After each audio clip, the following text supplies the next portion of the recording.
Hello, Brandon Jones. How are you feeling today? I'm feeling good. I'm ready to wrap up any more previews, any more games we need to talk about.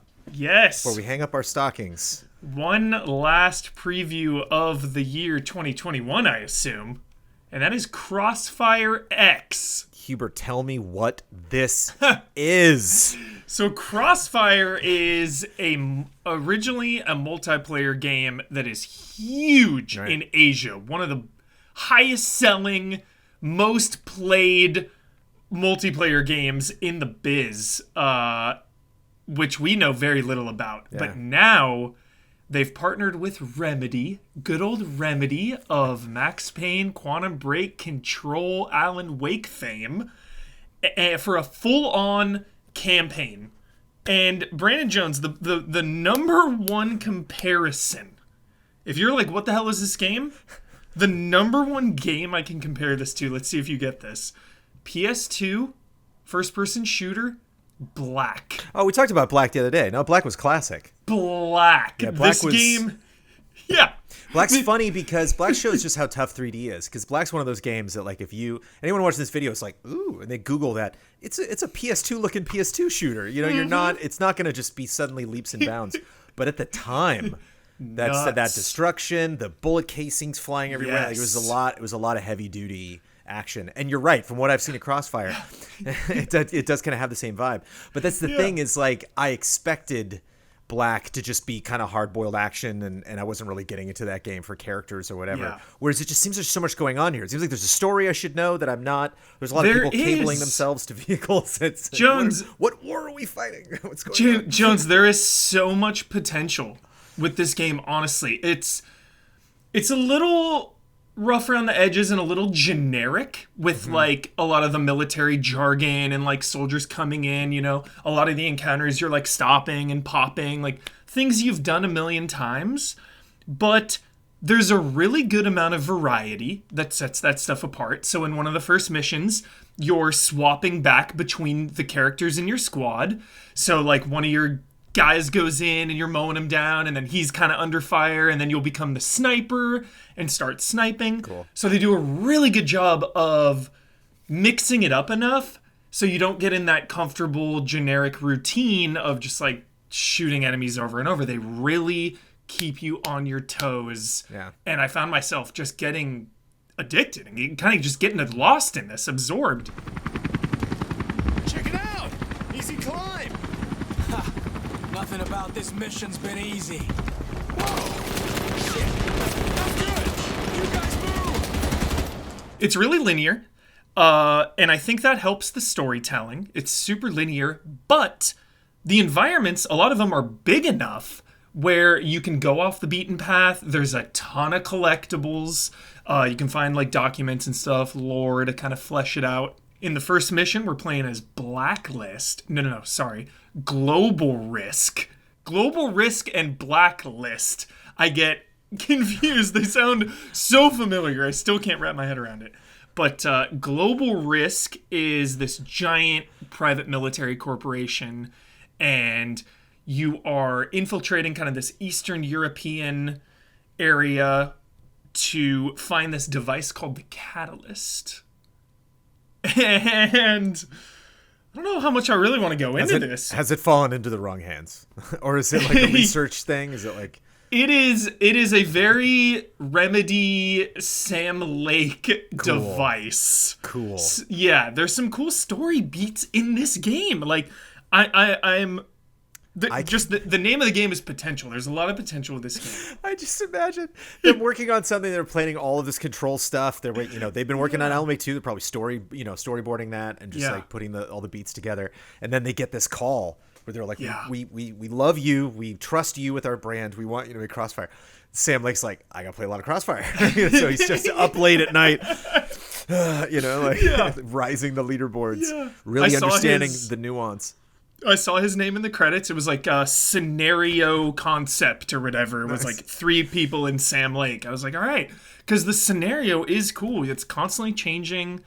And there were two big, they call them operations, and those are kind of the big chapters, which are really long. I mean, this demo build was like 6 hours, 5 hours it took me. I was taking my time with it, but it's pretty long. And the first one is Operation Catalyst. So you're trying to find the catalyst. I don't want to give it away. I'm sure they will, probably in trailers and stuff, but I liked that I was playing it and I didn't know what it was, because the squad also was like, we got to find this, we got to get there. So they were kind of in the dark like me, which I appreciated.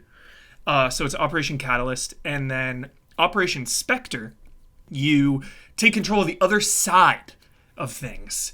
And this was a little more stealthy infiltration type mission.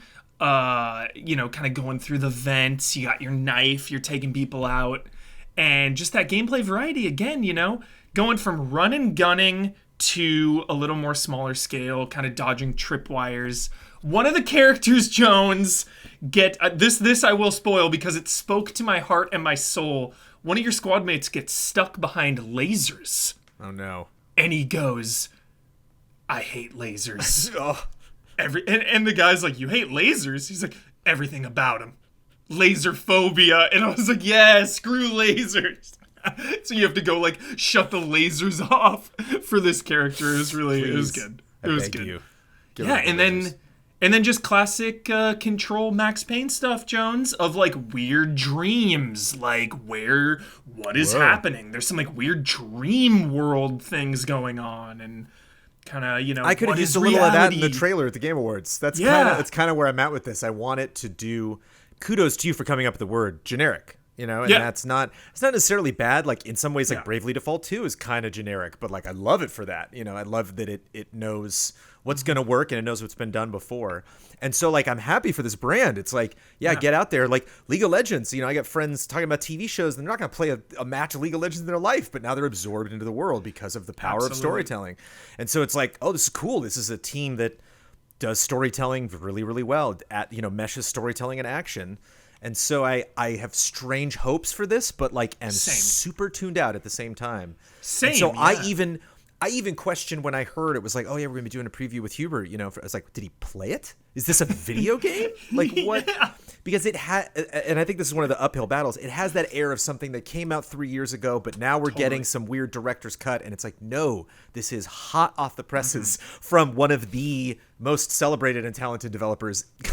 You don't get that vibe, So I hope their expectations, considering how much success they've had with Control, I hope this doesn't hit them in the wallet if it doesn't do well, or if they just got their paycheck 2 years ago and now they're like, good luck. Yeah, their DNA is all over this for sure. The story beats are pretty out there, pretty nutso.